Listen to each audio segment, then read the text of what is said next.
This fight is on, and it is never over. Thank you. Yeah.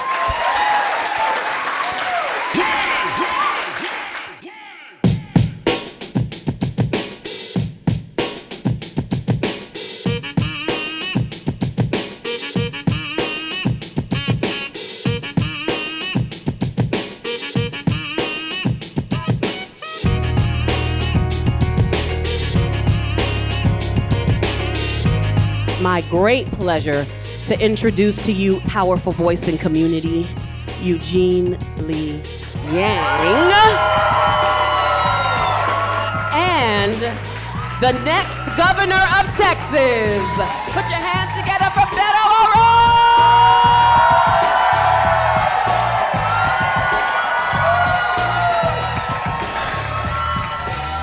This is Texas. The home of so many different cultures, languages, industries, and vibrant communities. It's the second most diverse state in this country and a beautiful place, from the rich greenery of the East Texas woods to the stillness of the Chihuahuan Desert in the West. From the Gulf Coast to the Hill Country, up in the Panhandle and down in the Valley, there's a little bit of everything and everyone here. And my family and many of my friends have been damn proud to call ourselves Texans. You think about this state and the genius and the people who come from the planet over and have chosen Texas to be their home, to do better for themselves, but to do better for all of us, the rest of this country. I'm so damn proud of this state and everybody in this state. It's just that despite all the beauty of our home, we have elected officials who refuse to honor that. In fact, they try to oppress the things that make this place so great.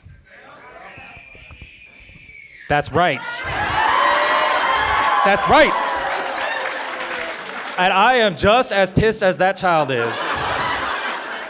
They have never represented or honestly given a shit about the cultures and communities that enrich the South or hardworking Texans just trying to get by. Greg Abbott and Texas Republicans design laws that are meant to harm anyone who doesn't fit into their limited, strict idea of what Texas should be. It's clear that they will continue to strip rights away from Texans. The Texas Republican Convention met over the weekend, and the delegates there embraced a number of stances which signaled a rightward shift. 275 platform planks that include stating homosexuality is an abnormal lifestyle. Called to repeal the 1965 Voting Rights Act. Discussions over abortion are also part of this. I mean, we're essentially rolling back the 20th century. When you really break it down on who we are electing to office and what these people are capable of harming and who they're going after on a day-to-day basis, it breaks my heart. You can't represent a state if you don't care about those people. I feel right now that there are elite in the state of Texas that are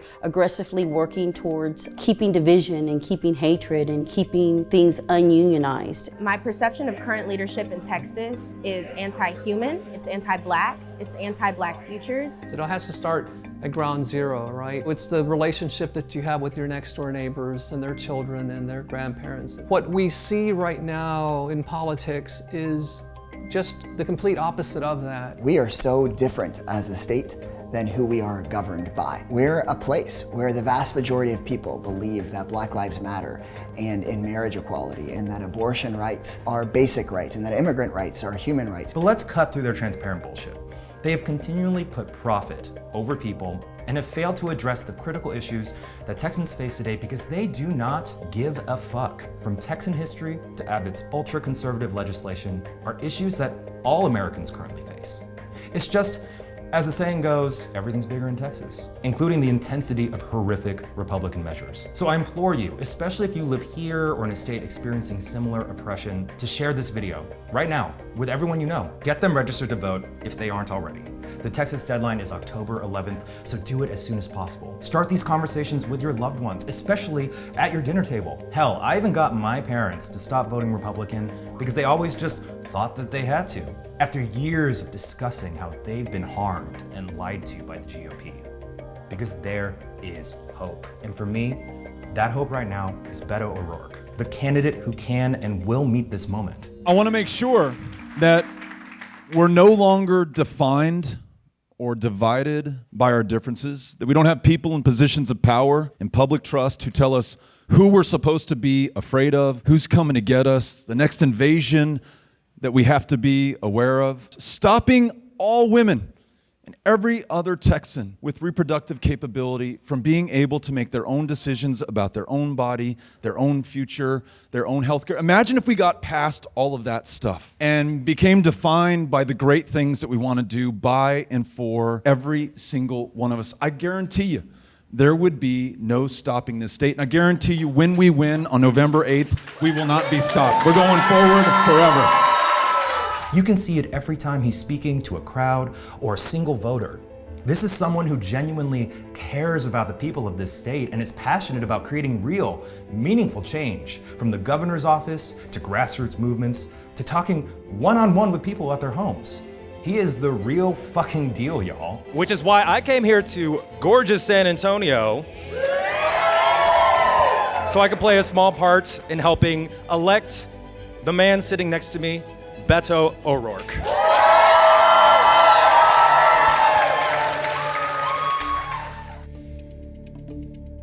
We're outside the Supreme Court after the landmark decision that overturned Roe versus Wade and ended a woman's constitutional right to an abortion. The impact of today's ruling will be immediate. 13 states have trigger laws that end access to abortion now that Roe is overturned. Roe v. Wade was passed in 1973, a landmark decision which legalized abortion nationwide and represented a major turning point for reproductive rights. Just as a reminder, the justices cited that the substantive right to abortion was not deeply rooted in this nation's history or tradition, nor considered a right when the Due Process Clause was ratified in 1868. In 1868, the highest court in this land is inferring that this country's traditions, in order to determine the rights of today's Americans, is how things were in 1868.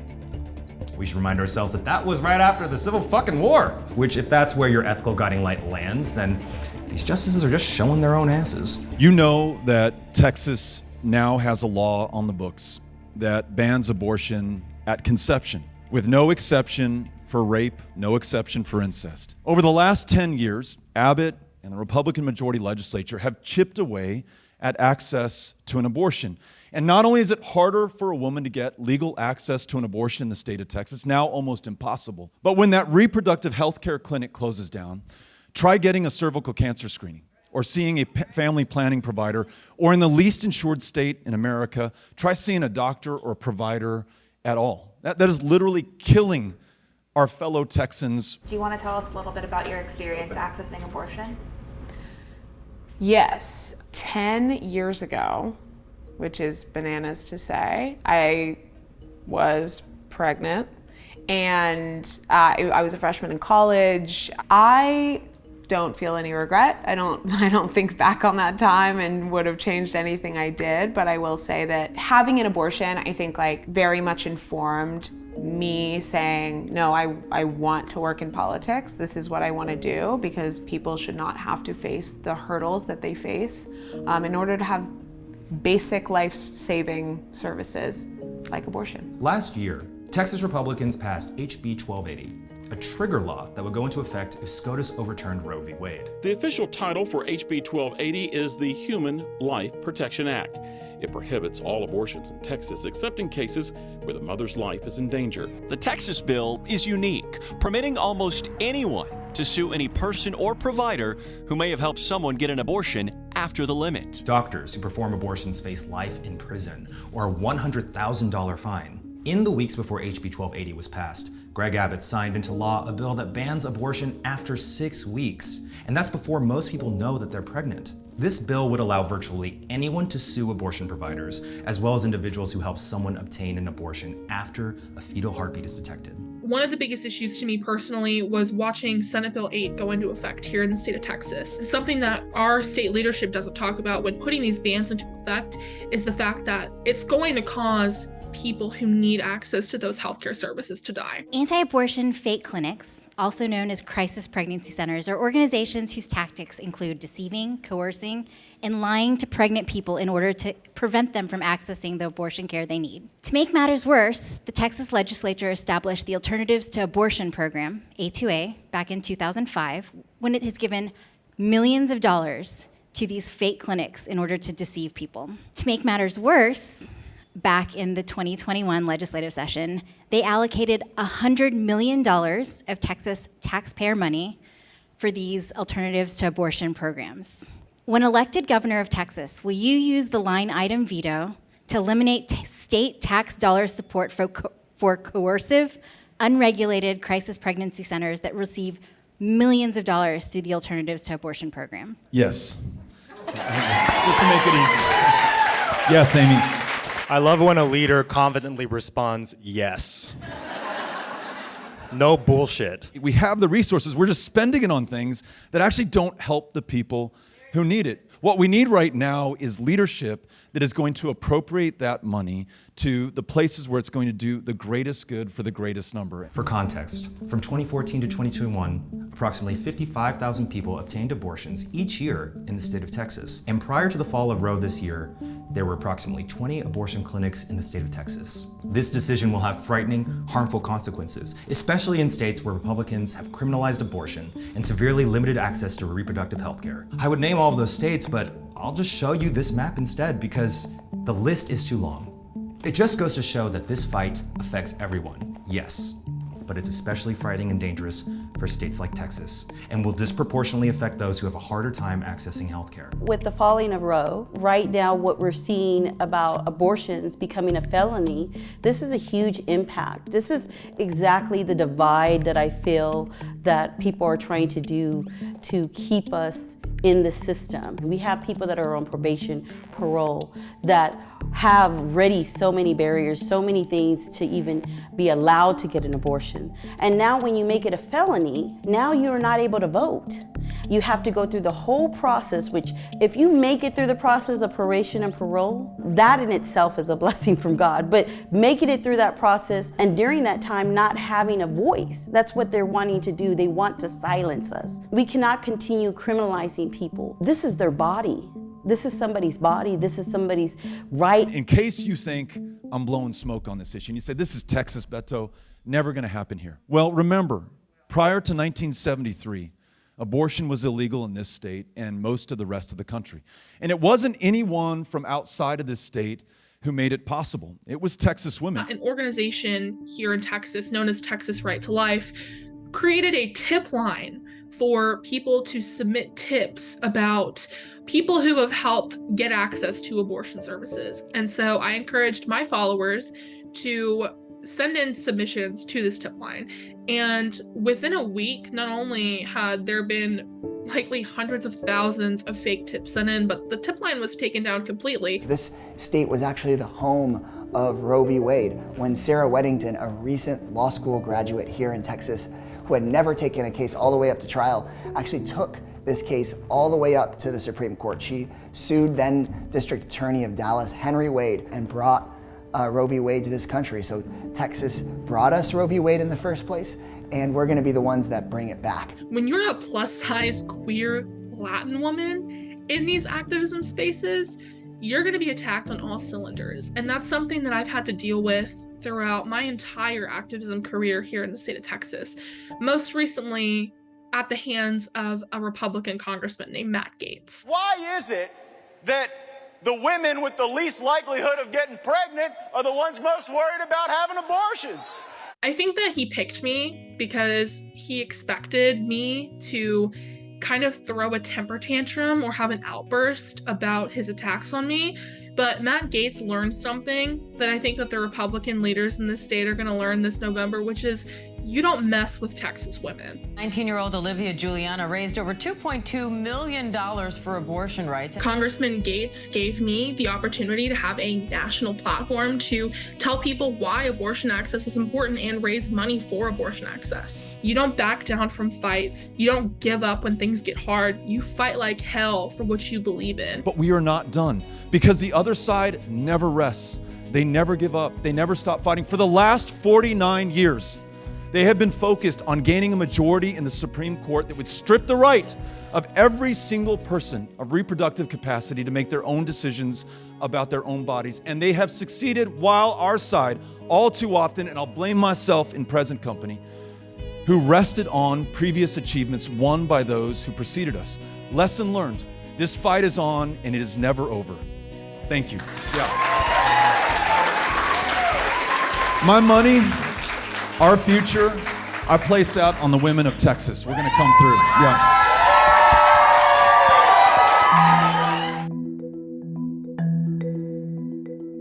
The most pressing thing that pertains to our democracy right now would be the fact that my ancestors were sprayed with fire hoses because they wanted the right to vote. They were attacked by dogs because they wanted to access the right to vote. George Floyd was murdered in cold blood because to be a Black American citizen is to be a crime. So there is a lot on the line beyond the state of Texas. And for the future of this nation, for what this nation calls a democracy, is a mockery of basic human rights and access to that.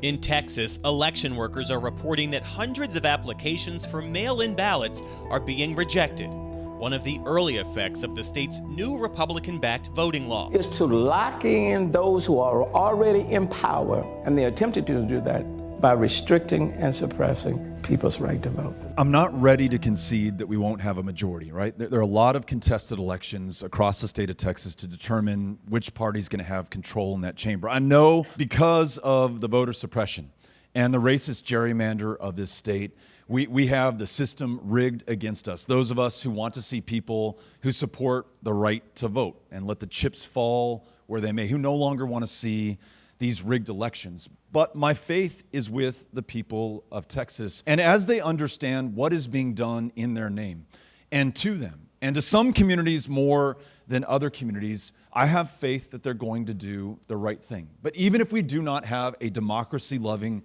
majority in the legislature, I think it's going to take all of us doing all we can with what we have, where we are, to ensure that we have justice here. A little history. Texas introduced what were called black codes in 1866. Black codes were policies passed by states in an effort to try to continue enslavement post-abolition, maintain white supremacy, and stop Black communities from exercising political power. Starting in 1876, Black and Latino Texans were made to take literacy tests in a further effort to try and prevent them from exercising their political power. Literacy tests were given to people before voting and were only administered in English.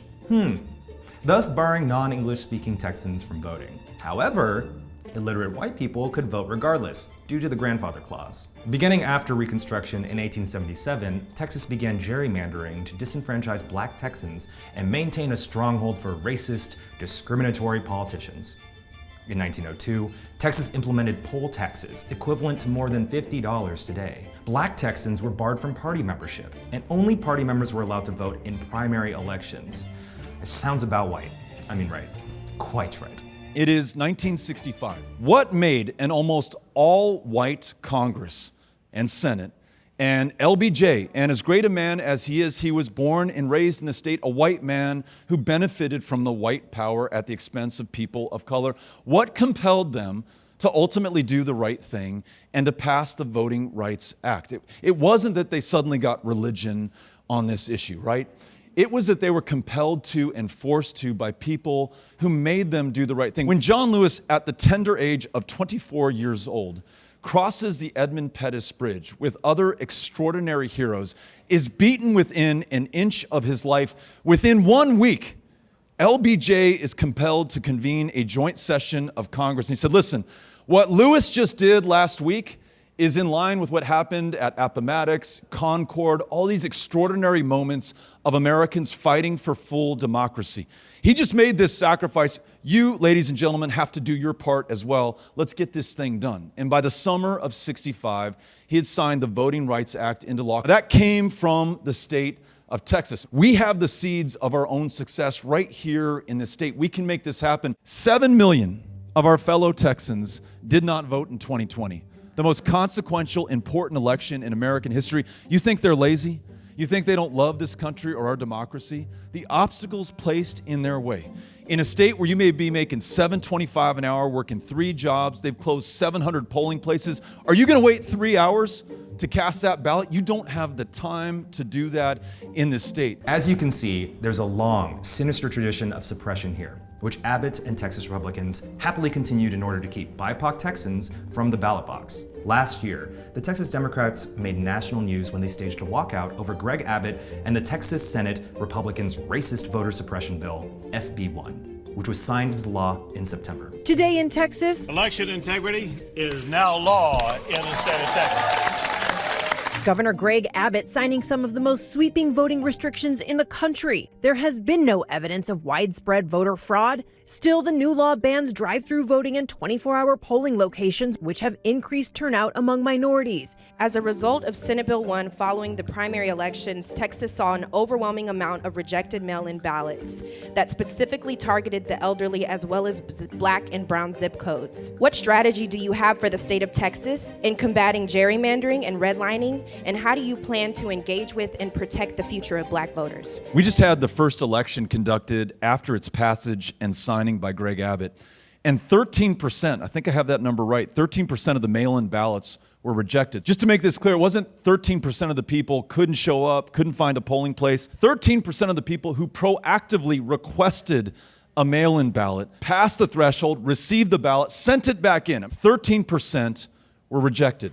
Their voices unheard, their votes uncounted. To put a story to this problem, one of those who had their ballots rejected was a 95-year-old World War II veteran. Now think about this guy. He was willing to lose his life to fight fascism in World War II, to defend democracy here at home. If any of us has earned the right to vote, it's probably that guy. I don't know if he's a Republican or a Democrat. No me importa. Does not matter. The fact that he could not vote in what is supposed to be the world's greatest democracy says everything that you need to know about Texas today. And to the question asked, they're not targeting me. And they're not targeting people who look like me. They are trying to advance the interests of white voters. Here's some ways Texas lawmakers suppress the vote. No online voter registration. You can only vote by mail if you meet certain requirements. Ballots can be thrown away for tiny errors. Oh, and absentee ballots can only be used if they have specifically been requested. And also, Texas has some of the strictest voter ID requirements in the country. Texas Republicans have often used voter ID requirements to peddle racist conspiracy theories about undocumented people voting in Texas. Oh wait, there's more. There are restrictions on how voters with disabilities and voters who can speak limited English can receive assistance. Oh wait, we're not done. And Texas has imposed criminal penalties for potential errors on ballots and disproportionately prosecute women of color for these errors. I didn't learn about voting until I went to college and realized that I'm not a slave. You know, I for all this time I had this slave mentality thinking that my voice didn't matter anymore. So that means I don't have a voice that what goes on in my community and how I'm directly affected in the environment in my community. And so the big question is, what are we going to do about this? As governor, I'm going to do everything I can within my executive power to ensure the free and fair conduct of our elections. I'm going to ask the Justice Department, and I wonder where they have been all this time, to come in and intervene and enforce the rules of the Voting Rights Act of 1965, reauthorized in 1975 thanks to Barbara Jordan, the first African-American woman elected from the Deep South to the United States Congress. That is our heritage. What are we going to do with this inheritance? Do we squander it, or do we make something of it? That's what's going to define us in the eyes of our kids and our grandkids in the history books going forward. So everything that I can do as governor, you have got it. Whatever power and leverage I have to compel the legislature to do the right thing, believe me, I'm there. But again, I just want to lay this out and set the expectation. It is going to take all of us in order to do it. To folks who are outside of the state of Texas that see this as a lost cause, I would say that we are not okay, that we need help, and that we are drowning. And it is up to the federal legislation, the constitutional law, and everything written into the foundation of the United States of America to ensure that we do not drown so that other states cannot drown, and that the future of voting rights is secured. I think we've come to a place where we need to reignite the flame of activism. We have to motivate and encourage people to become involved. There's a lot going on in the world today, and if you feel deeply about it and you care about it, you know, you have to lend your voice to. Here's a lesson I've learned, and Eugene, I'm sorry I'm going on so long, but I love it. But this question has me fired up. I've been the worst at this, okay? So I am guilty. That I think we won these victories and they're final, and we can just move on with our lives, right? And what I've learned, especially over the last 6 years or so, is no victory is final. The struggle is never over. This fight is never going to end. We've got to get that into our heads and into our hearts and all the way down to our feet. We cannot stop moving. We can win this next election. It's not done. We can win the election following that. We can win a majority of political power in the chambers of consequence. We can pass the next round of Voting Rights Act. It matters. It's important. It moves things forward, but we are not done. We're going to need your voices and your presence in the state legislature. We're going to make sure that we do the things we should have done before, like online voter registration, like citizen-led redistricting commissions, like Election Day being a state holiday. What if, this is a crazy idea, what if we replace Confederate Heroes Day with Election Day as a state holiday in the state of Texas?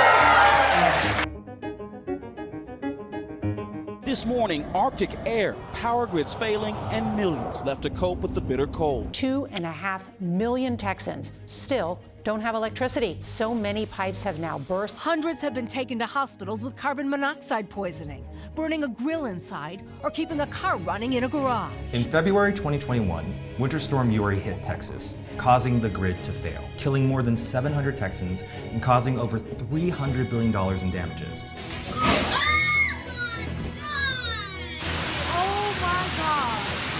No groceries, no bread, no snacks, no meat, no water. We're down to the last piece of wood. We need some help. And so when the temperature dropped, the grid broke down and people literally froze to death in this state. An 11-year-old boy in Conroe, Texas, whose mom could not pile enough blankets on his shivering body, and he froze to death in his bed. A 75-year-old Vietnam-era veteran trying to charge his oxygen tank at home that he depends on. There's no electricity. He goes out to the truck to charge it there. They find him dead of hypothermia. Kids who died next to their parents trying to get warm in the garage by keeping the motor on and die of carbon monoxide poisoning. People who burned up in their apartments, lighting fires to try to stay warm. I'm not trying to bring you down, but if we don't talk about the people and the lives that we lost, I'm afraid that we are going to forget that this happened, and we will not have the accountability and justice that their lives deserve. Going back to 2011, there were all of these warnings that our natural gas infrastructure wasn't prepared for cold weather. And it was the Railroad Commission's job, the regulator of the producers and the pipelines, to make sure that they prepared to operate in cold weather. And they just didn't do it, whether it's out of corruption or incompetence. And now it's been 18 months since the grid failure. They still haven't created and enforced a clear weatherization standard. And instead of actually trying to solve the problem, what they've done is they've passed billions in costs to Texans across the state from the winter storm that we're going to be paying off for decades. Texas is the only state with its own independent power grid. The primary reason that the Texas grid evolved as it did was to avoid federal regulation. In 1935, FDR implemented a policy which taxed interstate electricity sales. By being on its own independent grid, Texas avoided the extra taxation. ERCOT, Texas's primary power grid overseer, was formed in 1970, and the Texas grid continues to not be under the jurisdiction of the Federal Energy Regulatory Commission to this day. ERCOT is supposed to maintain grid reliability, but it does not. In 1999, there was a decision to deregulate the electrical grid in Texas, which gave control of the power delivery system to a decentralized collection of private companies. The stated goal of decisions like this are to prevent monopolies, give consumers more choices by allowing more providers, and lowering costs. Then Uri hit, and the whole grid failed because of the lack of regulation I just mentioned, or the fact that there's no connection to outside power sources from other states if Texas's grid fails. Some small regions in Texas, such as El Paso, are connected to outside power grids, and they withstood the freeze much better than regions with no connection to outside power like Austin and San Antonio. The failure of ERCOT to enforce a reserve of power when demand soars, which happens in extreme weather events, results in skyrocketing bills for Texans. We have more energy production capacity than any other state in the country, and yet Texans can't keep the lights on, and we're paying more for energy than our neighbors in Louisiana and Oklahoma and Arkansas. And it's because of decisions that the people in power have made to benefit their donors, to literally make billions of dollars in profits for pipeline monopolies and other oil and gas executives. Oh, and here's the best part. You ready? The failures of the grid have repeatedly been brought up to the attention of Texas leadership, who have failed to take action because they're the same leadership that accepts donations from energy executives. Governor Greg Abbott's campaign war chest, at least $7.8 million from energy interests since 2021. Governor Abbott has accepted millions of dollars in donations from energy CEOs who directly benefit from Texas's deregulated grid. These same energy CEOs made billions of dollars during the freeze in 2021 by price gouging Texans on their energy bills. With this large donor base, Abbott and other Texas Republicans have little incentive to fix the grid. I really remember the moments where we had been frozen over in Texas for days. The power had been out for days. I had constituents that had already died because they were trying to keep themselves warm during the winter storm and had turned on their ovens and had choked to death. I mean, this was a really, really awful time. And I was a city council member doing emergency work, just trying to keep people alive. And we had organized neighbors to bring blankets to the high school gym where seniors were being kept warm because they had lost power and water and everything at their homes. And it was neighbors helping neighbors. Some neighbors who didn't even have power themselves in their house were bringing their spare blankets, trudging through the snow together to go to the high school gym. We went door to door on the west side of San Antonio, meeting people where they were, neighbors taking care of neighbors. If ever we needed hope, it was at that moment, and it was provided not by people in office, not by the big names, but your friends, your neighbors, the folks you never met before who showed up at your door trying to help out. That's the power that I want to come through in the state. Listen, this is not rocket science. This is stuff you've already come up with yourself. I just want to tell you as governor, we're going to do it. One, we're going to connect ERCOT to the national grid so that we can draw down power when we need it. There aren't many no-brainers in public policy. That is one of them. And that's when I got the news that Governor Abbott wasn't getting on TV to call to federal action for help, to talk about what he was doing. No, Governor Abbott was going on Fox News to go and blame windmills after we'd seen that Ted Cruz had gotten on a plane to go to the beach. Despite his fellow Texans suffering, Senator Ted Cruz last night flew to Cancun, Mexico for a family vacation. Cruz used police resources in the middle of said crisis to make his way to the Sky Zone. Beto O'Rourke was on a phone bank checking in on seniors while their senator is on a flight to Cancun. And I just want to show that viral photo of his poodle Snowflake waiting sadly at the front door as Cruz bounced. I know the guard was watching the dog, but still, anything that pokes fun at this man's very real, awful villainy delights me to no end. We were just so impacted because we were being left behind, but at the same time we saw the real resilience and power of the everyday people of Texas, because it was the electricians that were getting the lights back on, and plumbers that were reconnecting the pipes, and nurses and doctors that were keeping kids alive in hospitals even when their power or their water was under threat. And that's why I think it's those ordinary people who are going to change the face of power in this state. Over 5 days, while you were freezing and you couldn't get water, you didn't have heat, you didn't have lights, $11 billion in profit was made in those 5 days by some of the leading energy companies in Texas who were able to charge 200 times the going rate for fuel for the generators that spin off the electricity that we needed. We've seen some of the sharpest increases in electric utility rates because of this grid failure and the transfer of wealth. It's one of the great drivers of inflation in Texas. So let's get that $11 billion back and return it to the citizens and ratepayers and ensure that it's more affordable to live in San Antonio and Texas. Those are three common sense things we could do to fix the grid and ensure there's some justice after what happened last February. The reason why so many Texans survived Winter Storm Uri was because of community leaders like Beto who stayed and we're collecting and transporting emergency resources to families in need. So you heard it here first, folks. Ted Cruz hates dogs and children. One area of universal concern is how our elected officials approach jobs and the economy. What's always been really frustrating to me is that the Republican base often is largely comprised of working people and families, despite the fact that Texas Republicans actively pass legislation meant to disenfranchise workers, rural Texans, and unions. People that believe in a $15 an hour minimum wage, minimum, if not more. But the fact of the matter is, we aren't organized enough and are trying to get organized to make that majority will a reality. in our state. So I don't believe we're a red state. I believe we're an under-organized state, but a state that is starting to make that kind of change. You're seeing workers come together and organize at Starbucks all along our highways and all throughout our cities. We just saw hundreds of nurses start organizing our first new nurses union in the state in decades. You're seeing that change start to happen, but it's really just us trying to better reflect who it is we really are. We're an energy state, and it's something that I think we're all proud of and grateful for. But what we also do in Texas, and we don't talk enough about, is we lead the country right now in the production of wind and the high-paying, high-value, high-skilled jobs that come with that. We're number 2 in America. We should be number 1 in solar. And the energy resources of the future, like hydrogen and geothermal and battery storage technology and redistributing that on the grid, not only are good for meeting our commitment to confront climate change before it is too late, not only create the kinds of jobs that we want to see, but allow us the pride of place to be the energy dominant state for the world going forward into the next 100 years. But in order to do that, we have got to embrace the future and not be afraid of it. We've been energy leaders for 100 years,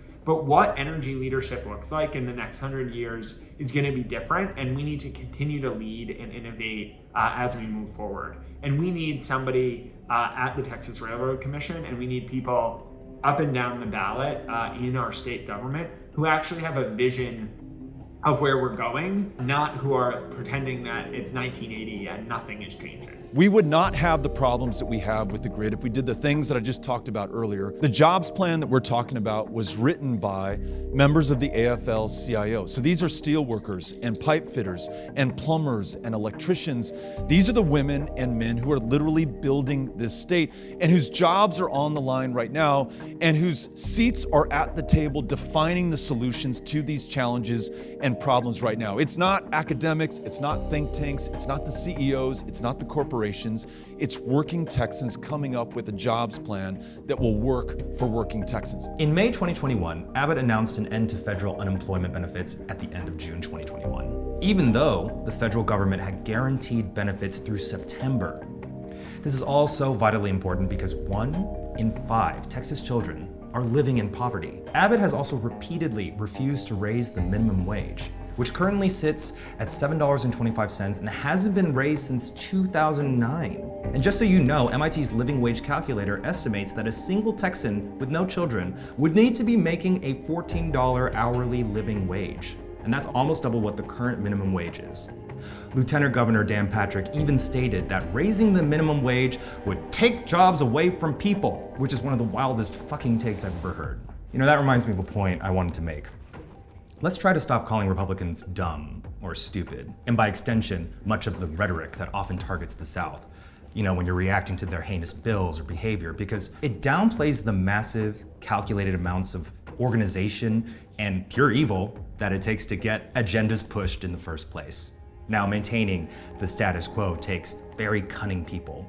Shameless, devious, self-serving people, yes. But rolling our eyes and saying, ugh, whatever, it's just Texas and Florida, they're dumb. That minimizes the struggles of the people here who are fighting tooth and nail against those very smart, evil politicians, who are also then miscast as a force that can be easily defeated. And as we are learning, it is much more difficult than that. There's a long history of working people in Texas changing the country. Here we have the Alamo Dome, but back in 1913 it was Alamo Iron Works, where we had an early union strike in 1913 that helped establish union rights for everyone across the state and across this country. In 1938, we had Emma Tenayuca in this city leading tens of thousands of Mexican American women on strike, helping win the first minimum wage in this country. And while we all want to make Texas blue, folks overwhelmingly want to see Texas work for working people, making Texas not a red state, but an organized state, not a corporate state, but a worker state. Talk to us about the message you want us to send working Texans. Yeah, thank you.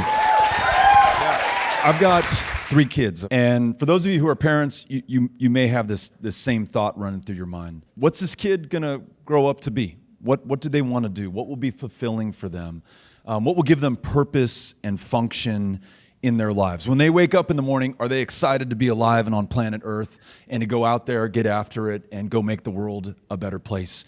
And what form is that going to take? Will it be in Texas or will it be somewhere else? Will they find that opportunity here where we have raised them? Right now in this state, we have more people working underneath a living wage than any other state in the union. That means, and I mentioned this earlier, folks working $7.25, $8.10, $9.30 jobs cannot just work one of those and get by and pay rent and put food on the table. I'll go back to Greg's point about the working men and women who have built the success of San Antonio and of Texas and of this country. They're the ones to whom we have to look right now. And what they say to us is that a living wage has to be the floor going forward. It is 15, and it can be nothing less than 15 if we want to think about dignity for working men and women who work hourly wages. But it also has to be access to the training and education that allows you to pursue your genius, whatever form that is going to take. I was born and raised in San Antonio, Texas. My parents immigrated there about 40 years ago and helped create a number of jobs. And they've contributed so much to the community there. Once I got my PhD and became a professor, I achieved my dream and got a job back in San Antonio. Now I'm an author and the executive director for the Aspen Institute's Religion and Society program. Our focus is to help make sure that people of all backgrounds have equal opportunities here in this country. And so much of that is born out of my family's vision as Texans and as Americans, but also as Sikhs, to ensure that there's justice and happiness for everyone. We continue to see assaults on public education, and we are still suffering back from 2010 when they came and gutted the public education system at the state level. That hurt our teachers, that hurt our schools, and frankly, it resulted in a lot of cities' tax bills shooting up as the state started cutting out basic public services. So essentially, their continued giveaways to the biggest corporations and the ultra-rich in our state have resulted in middle-class taxpayers having to foot the bill and our education and our teachers in our classrooms getting hurt. I think teachers need to be held much higher on the priority list. In the most fundamental definition of a teacher, he or she who teaches, right? The same thing that we do as parents. Education is where it all starts. Why wouldn't you want to invest the best possible scenario for those people who are sculpting the next generations? We have a shortage of 20,000 nurses. We asked them to take on tens of thousands of dollars in debt in order to have the honor and privilege of taking care of us and saving our lives. What if we remove that as an obstacle that's in their way right now? And then this, and Greg knows this better than anybody, this state is a so-called quote unquote right to work state, which makes it very hard for people to band together and to use the leverage of their value as a workforce to get the benefits, the wages, the safety, and the benefit for the public at the end of the day that we all deserve and should want. So what if we went from right to work to right to organize in the state of Texas and allow people to come together so they can fight for these rights? So thank you, Greg.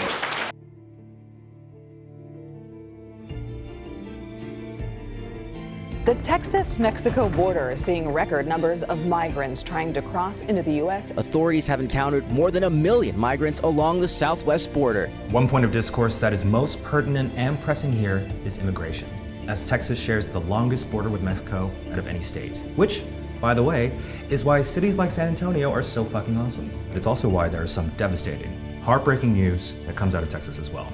With temperatures topping 100 degrees, contributing to one of the country's deadliest human smuggling cases in recent history. Officials confirming 51 migrants died after being packed inside a semi-tractor trailer. Pretty heartbreaking story, and God knows what was going to happen to them should they continue on that journey. And I'm most curious to hear how you felt, just as a human, when you read the news about the migrants who had been abandoned. How would you encourage others to reframe this issue in their own minds? I think you have to try to think about what would cause you to, with your 12-year-old child, let's say, let's use my son, Henry, he's 11 years old.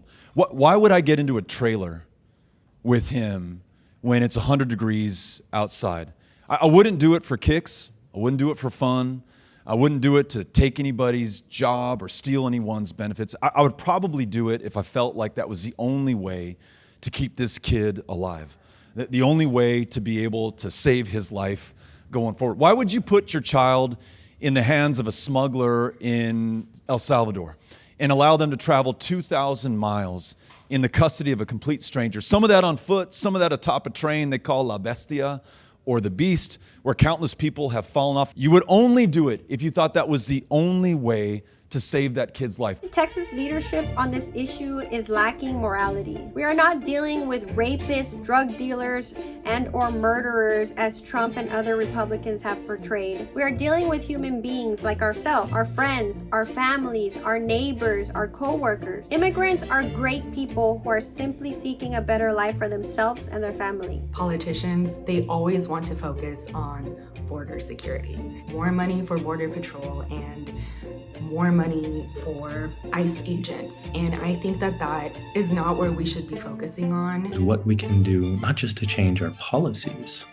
but also our attitudes, so that we aren't always looking down on the people who come from outside this country. What would it take to achieve a culture shift, an attitude shift, so that our biases against people who come from outside the US are mitigated, and so that we can learn to see the dignity in every person. We as human beings have this extraordinary capacity for empathy that I don't think anyone else in the animal kingdom has. Maybe they do, maybe they don't. I don't know, but we got it. And let's use it right now. And let's think about what these folks are going through and realize that there is no wall that you could build that would be high enough. There is no cruelty that you can impose on those who are trying to come to this country that is going to deter those who have no other choice but to try to be here and to seek asylum, which they are trying to do legally. And under our laws, we are bound legally, and I would say by honor, to listen to them and to adjudicate those petitions, and if they are sustained, to allow these people to be here. But in all cases, to treat them with dignity and respect. Our border is beautiful, vibrant, safe, and thriving with a mix of cultures, and it deserves to be respected and embraced. It's infuriating to constantly hear Republicans talking about needing more border security when border communities are consistently ranked safest in the state. Even though immigration enforcement falls under federal law, our state government needs to stop wasting resources on stricter border policy. Rather, we must focus on welcoming people with dignity and respect and providing avenues for support. Now, as I've mentioned many times before, Texas is so unbelievably diverse, especially when it comes to immigrants. 1 in 6 Texas residents is an immigrant, while 15% of residents are native-born U.S. citizens with at least one immigrant parent. As of 2015, 4.7 million immigrants comprised 17% of the state's population. 17%! There have been thousands who've died, and none of us know their names, trying to cross into this country. And as we build walls and militarize our border, they're forced into ever more treacherous, remote passages. They die, their bodies may not be discovered for weeks or months or even years. I've been there when kids are reunited with their moms after they've been separated by force at the US border under the Trump administration. And you would think, right, if it's your kid, Mom, Dad, I'm so glad to see you, and tears running down their face, and there is nothing.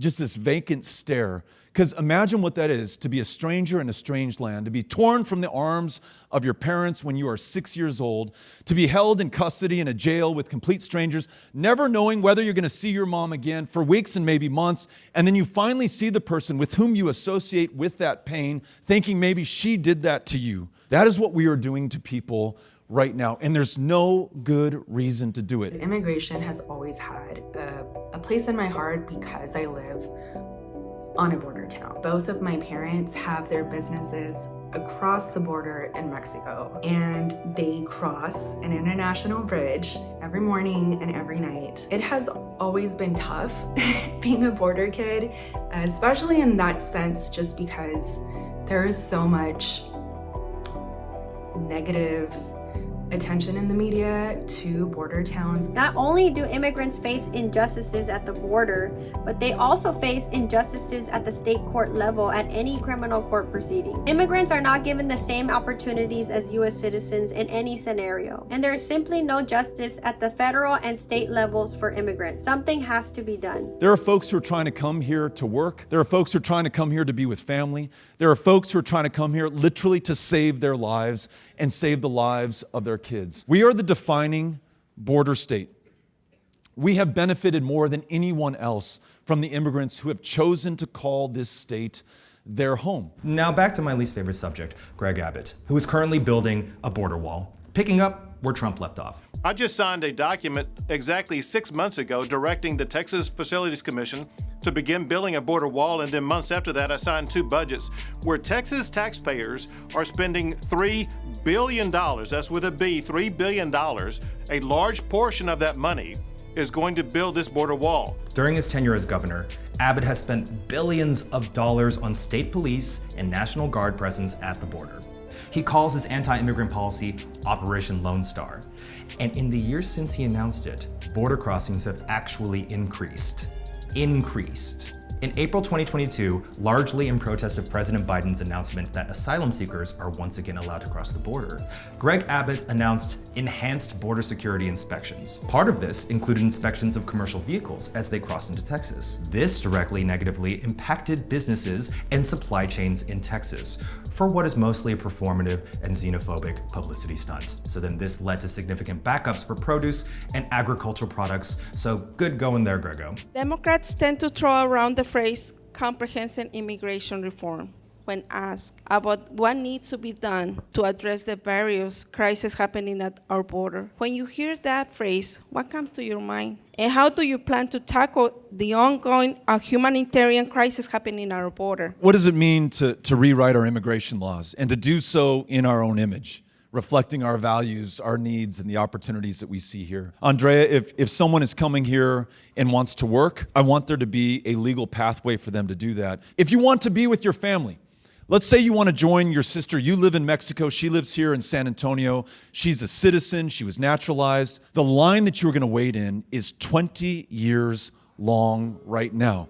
So you are providing an incentive for someone to try to work around that line or to say, to hell with it, we're not going to come here. We lose out on the benefit of the genius and experience and expertise that person would have brought to their country. Let's elevate and prioritize family reunification and being able to keep these families together. We're also composed of people who were brought here against their will and people who are indigenous to this land to begin with. I think we need to honor all of their experiences, and that needs to be reflected in our immigration laws as well. So that's what it means to me when I think about comprehensive immigration reform. Governor Abbott making that announcement today. Texas will send migrants from the Texas border to the very steps of the Capitol. The bus full of undocumented people has arrived in D.C. They came from Texas. Dozens of migrants are arriving in New York City, not because it's where they wanted to go or because it's close to family. This is about politics. His policies are cruel and inhumane. He has infamously paid for buses to send undocumented immigrants to DC and have them dropped off on the steps of the Capitol.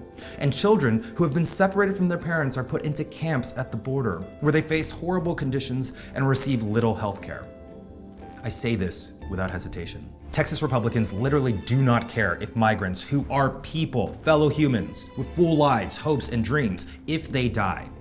They continue to treat them worse than dirt and are willing to let them die. You have to let that weigh on your conscience. Now, one of the things that troubles me about our attitudes towards immigration in Texas is that we don't really understand and appreciate how much better we are with our immigrant communities here. I think we, as a community, when we look closely, can recognize how much of what America is and has become and what it can be relies on the strength of immigration and really benefits from the diverse perspectives and skills and people who make us who we are. I helped my mother study for her citizenship for the U.S. She was an immigrant, and that resulted in me standing quite proudly at the age of 16 next to Lucy and before Judge Flynn as she took her oath of citizenship. That meant a lot to me. Still means a lot to me to this day. And we have the opportunity to do right by them and by and for all of us right now. Imagine a governor who said, listen, I'm not afraid of, nor will I try to make you afraid of immigrants coming to this country. I'm proud of them, and I want to make sure there's a legal, safe, and orderly way for them to do that. As governor, I'm going to bring us all together and make sure that we propose that pathway going forward, and we don't rest until Greg Casar is standing next to the president as they sign immigration reform into law with the push that we get right here from Texas. Okay? Now, a very frightening fact is that Texas is the #1 most uninsured state in the country. Rural Texans especially have difficulty finding access to quality, affordable healthcare. 90,000 Texans have died of COVID. And during the coronavirus pandemic, Texas hospitals have been in crisis when critical funding was withheld by the government. Medicaid enrollments grew over 25% during the pandemic, but labor costs rose too. Least insured in the country, one of the last states to fail to expand Medicaid, and more kids die of diabetes in the state of Texas than any other state in the union. Our #1 provider of mental health care services in Bexar County, and each of the other 253 is the county jail. And I don't want the sheriff or his deputies to have to provide service to people who should be seen in a hospital or in a clinic or by a therapist right now, right? So let's expand Medicaid, which, by the way, Democrats and Republicans alike support. I go to these rural communities that are represented by Republicans. 24 of their hospitals have closed down in the last 10 years. They cannot keep them open for lack of Medicaid funding. In some of these counties, you have to drive hundreds of miles to see a doctor. Try keeping that young teacher on the payroll if she doesn't have a hospital to take her kid to. You just can't do it. Those towns are dying and drying up. Medicaid expansion would do a lot. And the kicker is, it would also lower our taxes. Abbott and the Texas GOP have repeatedly refused to expand Medicaid despite nearly 70% of Texans supporting an expansion, leaving billions of dollars in federal money on the table. Texas Republicans also want to repeal the ACA, which would strip health care from over 1 million Texans. I've made it my own personal goal to hold our state leadership accountable for their failures, and one of their biggest failures is claiming to be pro-life while actively causing death in this state. Before I was incarcerated and went through addiction, I had severe mental health issues, and healthcare is something that you have to pay a lot of money for. So if you are somebody that doesn't have healthcare to deal with mental health issues, you're not able to get the help that's needed to help you transition and to help you in mental states. I really would love Medicare. I would love more Medicaid given. I would love, that opportunity for people that are going through mental health situations, not waiting 3 or 4 months just to be seen by a doctor. Or if you are, somebody that is working, they put so many limitations where they want to keep you in a poverty mindset. I truly believe that everything needs to be changed and relooked at in a more humane way. I'm a mother, I have children, I have family, I have 13 grandchildren.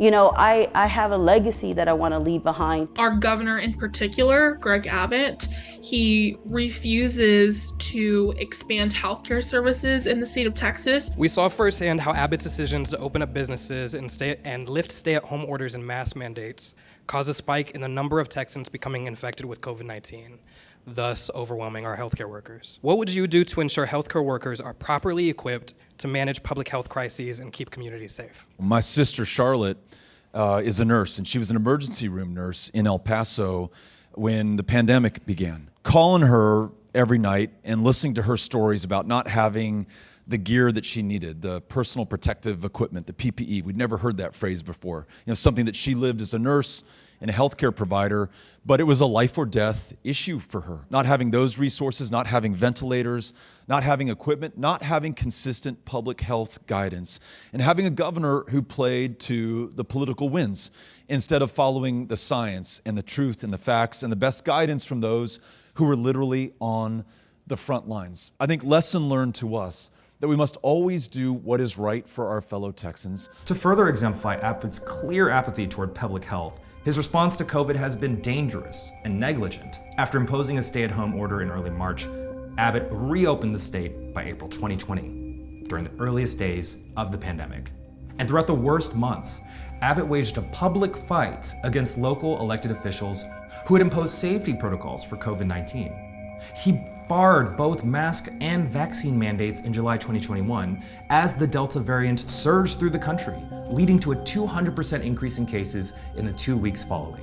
And as the Delta variant surges across the U.S., overflow tents are now being set up outside LBJ Hospital in Houston, Texas, a site we thought we'd seen the last of. And in North Texas, the region down to only 2 pediatric ICU beds. There is one county in the southern part of the state where they have seen hospitalizations increase more than 400%. El Paso, summer before last, became the deadliest city in this country, bar none, for COVID deaths. And at the time that our county judge was trying to keep us safe with public health orders, he had to fight the governor who was barring him from doing that. The party of local control was no longer allowing local leaders to control the public health narrative, and people were dying as a consequence. So we listen to and follow the science. We treat those medical providers, including importantly those nurses, with that respect and dignity. They've told me that they feel like they have gone from being heroes at the beginning of this pandemic to being treated like zeros. This is in their own words. Now, struggling to make ends meet, nursing to patient ratios that are no longer sustainable, their colleagues leaving to become travel nurses right now. They need a governor who's going to have their back, fight for them, and make sure that they can deliver that care that we are dependent on right now. A topic that's very near and dear to me is LGBTQ+ legislation, which currently has been hyper-focused by the GOP, most especially on trans people, particularly the youth. Since moving to Texas, I unfortunately know a lot of folks who have left the state of Texas because they don't feel safe living in a state that is continually attempting to legislate against their identities and prevent them from accessing basic needs like housing, healthcare, food access, etc. As of March 2021, there were upwards of 147 anti-LGBTQ bills across the country in many states, and 73 of those were explicitly anti-trans. Texas Republicans introduced over 30 bills during the last legislative session targeting queer and trans Texans, which, by the way, Texas Democrats and LGBTQ+ advocacy groups successfully beat all of these bills. But during their most recent convention to pass their party's platform, the Texas GOP declared that being gay is an abnormal lifestyle choice and that they oppose all efforts to validate transgender identity. They also oppose gender-affirming healthcare for anyone under the age of 21. So you know what the governor says? If you are raising a trans child, and if you are trying to help them with their healthcare decisions, we are going to accuse you of child abuse. We may arrest you, and we're going to take not only that trans child from your care, but every other kid in the household, and we're going to turn them over to CPS and the foster care program in the state of Texas. We have to make sure that everyone understands that is happening in Texas right now. There are families under active investigation right now. As the father of 3, and this is where we invoke our powers of empathy, I've got to imagine what that would feel like for me and Amy. If I knew we were under active investigation and they don't like the way that I'm raising Henry, and they're going to take him and Molly and Ulysses from us, and we may or may not ever see them again. How fucked up is that we would do that to one another right now in this state? This incessant bullying by the Texas legislature is directly harming children. You just keep doing things that you know are causing kids to want to kill themselves. It's way too painful for them to be disrespected over and over and over again. In February 2022, Greg Abbott sent a letter to DFPS instructing them to investigate possible child abuse claims based on families providing gender-affirming healthcare to trans kids. And Attorney General Ken Paxton released the decision that enabled this. And in October 2021, Governor Abbott signed into law a bill that requires students to play sports on the team that corresponds to the gender they were assigned at birth. While I personally am a 30-year-old adult who can make my own decisions regarding my own health and safety in Texas, these issues around Texas legislation impacting LGBTQIA+ folks still impacts the mental health, just knowing that our communities have been consistently under attack for the last couple of years. When you read headlines or when you look at what's trending on Twitter, it is insane as a Texan because our governor or the failures of our governor are trending on social media weekly, if not daily. They are focusing so hard on drag queens not being able to access young children while you have more people not on health insurance in this state than any other state in the country. That is fucking crazy. I think I can speak for a lot of people where they do feel like they're being abandoned by their leaders, especially the queer community. What I'd love to know is how will you support queer Texans, especially those who are facing down these chilling and frightening decisions? Cynthia and Chris and I went and made dinner for a family in North Texas who was under active CPS investigation. We wanted the world to see their story. Their kids are just like our kids. Their kids are struggling with their math homework. They're learning to play guitar. They like hamburgers.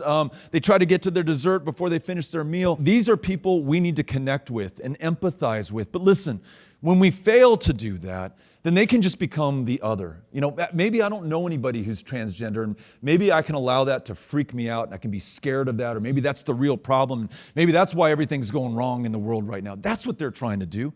Do you think Greg Abbott gives a shit one way or the other about transgender? No. It serves him politically. It is a distraction. You know, don't look at CPS. Hey, don't ask about the grid. I don't want you to worry about the minimum wage. Just look at these transgender kids who are taking over our schools, and I don't know what he wants us to fear. All of us have this opportunity, right, and responsibility to elevate these stories. We should mention that there's a history of transgender people here in Texas and the world that remains largely untaught and untold, which shows the ways that white supremacy and colonialism have targeted trans people for hundreds of years. We've had a long, storied culture of communities with trans and non-binary people and trans activists who have fought for their rights, who continue to be erased. So you've had the wonderful privilege of meeting a trans child, any gender diverse kid, and you've said that just like every other child, they're bright, they're amazing, they're creative, they're insightful, they're athletic, they're amazing kids. They're brave too.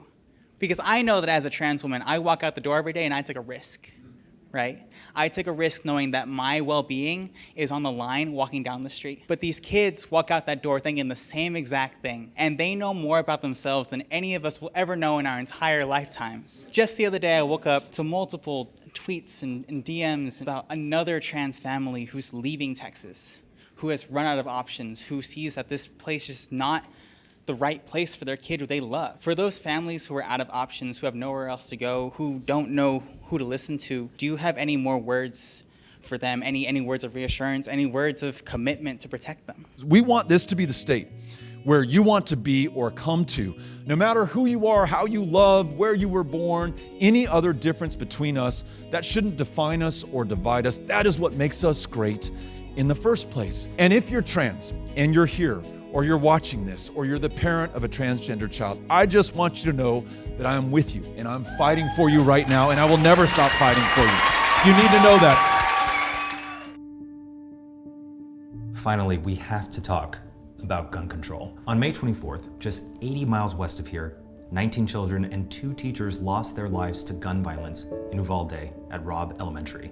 This tragedy was completely preventable, as we have come to find out from the failed response by law enforcement and Abbott's administration. Maybe it's because the NRA spends more money lobbying in Texas than in any other state, even though there were over 4,000 gun-related deaths in Texas in 2020 alone. And Texas has seen 8 mass shootings in the past 13 years, and 31 mass shootings in history, and that is the most of any state in this country. And yes, Texas has the most gun dealers and manufacturers in the USA.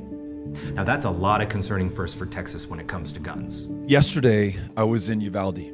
And I was in Uvalde because some of the parents who had lost their children reached out to me and reached out to Cynthia on our team. And they said, look, we don't know what we're doing, but we're going to hold this march and this rally because we just can't sit back and hope that this doesn't happen again to some other family in some other community. No parent should ever go through what we have been through. And so we're going to do this. And, you know, if you want to come down, if you want to be supportive of us, we'd love to have you there. And I said, look, I want to help. I don't want to be in the way. I don't want to be a distraction for you. But if I can support you, I will. So we came down. We met with the families. We met with the parents. We met with the brothers and sisters of these kids who'd been killed. We met with the family members of these 2 teachers who literally gave their lives. We met with a teacher who almost lost his life, Mr. Reyes, who was shot and left for dead, and then shot again by the gunman. And as he was laying there, somehow miraculously survived, but in the process probably saved the lives of some of those kids in that classroom. And Eugene, I tell you, I know how frustrated you all are that we have not made progress. Imagine how frustrated those parents are. And we were in Uvalde, Texas, in a town that is not a hotbed of liberal or progressive activism, okay?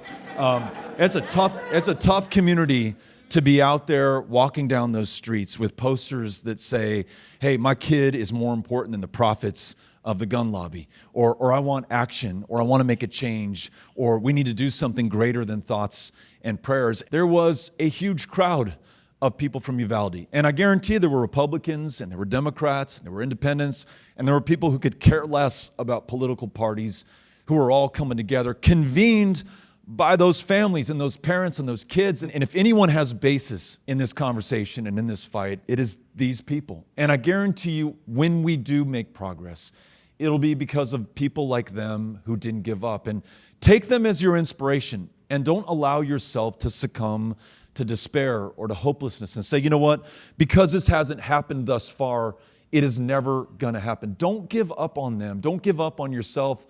Don't give up on the kids who are depending on us right now. They can't vote. They don't have a say in this next election. They can't register. Sir, you're out of line. It's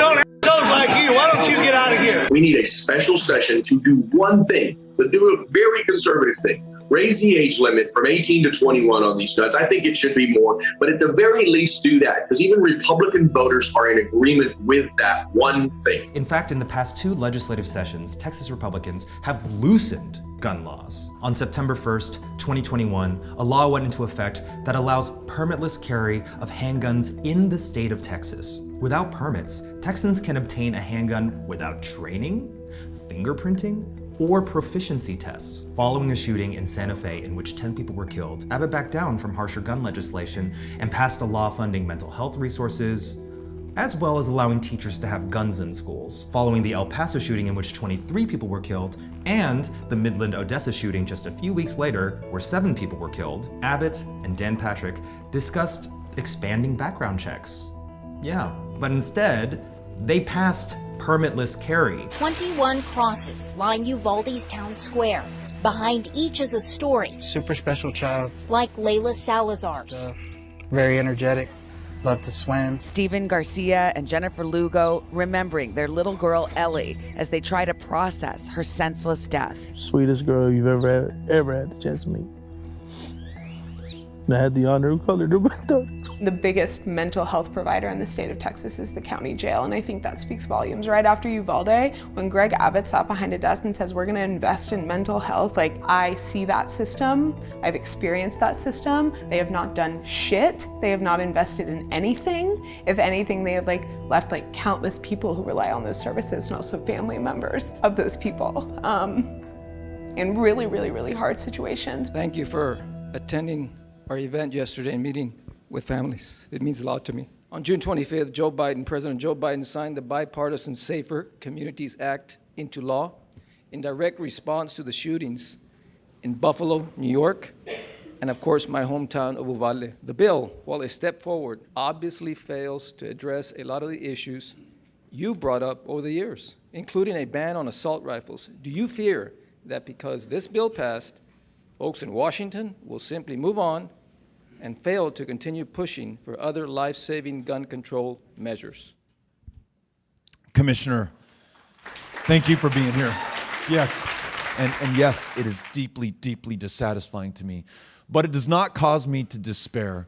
And I see some reason for hope in the fact that they were able to make at least that much progress, because as you know, it had been decades since we'd last seen any laws passed that improved gun safety in this country. While it didn't go far enough, if you look at it not as the final result, but one of many steps that we have yet to take, and will prove to the legislators who voted for it, because they may be worried, God, if I vote for this, the NRA is going to come down on me like a ton of bricks. My donations are going to dry up. I will not win my re-election, which is their prime directive in life. Well, when they do get re-elected, and when their constituents are proud of them for what they did, including the Republican members who bucked their party and put country and the lives of kids over their prospects and their donations from the gun lobby, then there's going to be a precedent and proof that doing the right thing actually pays off. And then I think that allows us to do even greater and bigger things going forward. This 18-year-old who just turned 18 bought an AR-15 and took it into an elementary school and shot kids in the face and killed them. Why are we letting this happen in this country?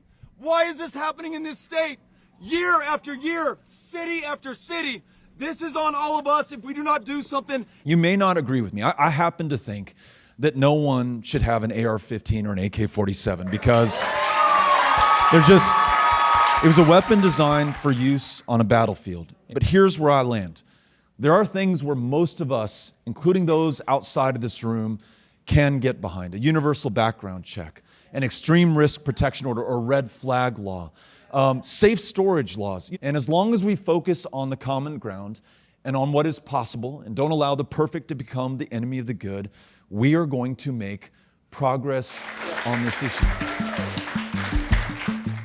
I know that it can feel overwhelming, even hopeless at times, in the face of all of this evil, underhanded tactics deployed by powerful politicians like Abbott and Texas Republicans, and in the shadow of a history that has created systemic disenfranchisement for so many Texans. But we are not going to let them win, because remember this: they grow more regressive because they've become scared of the fact that there are more of us than there are of them.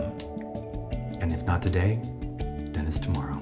I think the changes I'd like to see in the state of Texas, probably first and foremost, is just the perception of Texas. The changes that I want to see in the state of Texas include Black futures, include liberation, and include accessibility for the future of Texas voters. I want to see Black single mothers uplifted regardless of their child's transgender identity.